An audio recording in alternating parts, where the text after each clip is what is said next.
আজকে বাংলাদেশের জামাত ইসলামী গফরগাঁওয়ের পক্ষ থেকে আমরা দাঁড়িপাল্লা প্রতীকের বিজয় ত্বরান্বিত করার জন্য এদের গফরগাঁওবাসীকে আজকের এই মোটর শোভাযাত্রার পক্ষ থেকে আন্তরিক অভিনন্দন, প্রাণঢালা শুভেচ্ছা।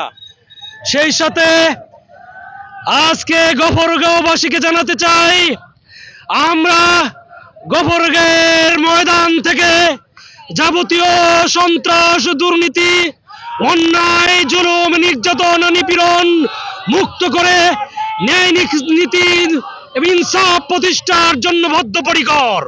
টানা তৃতীয়বার অর্জন করেছে দেশের সেরা সুপার ব্র্যান্ড স্বীকৃতি বসুন্ধরা টিস্যু। জামাত ইসলামের লোকজন সন্ত্রাস, দুর্নীতি, অন্যায়, জুলুম করে না। আগামী দিনে এদেশের মানুষ জামাতের পক্ষে, যে দাঁড়িপাল্লা প্রতীকের পক্ষে যে গণজাগরণ সৃষ্টি হয়েছে, আমরা যদি সকলের সহযোগিতায় আল্লাহর রহমতে বিজয় লাভ করতে পারি, গফরগাঁও থেকে যাবতীয় সন্ত্রাস, দুর্নীতিকে দমন করে শান্তি, স্বস্তি, নিরাপত্তা এবং মডেল গফরগাঁও আমরা উপহার দেব।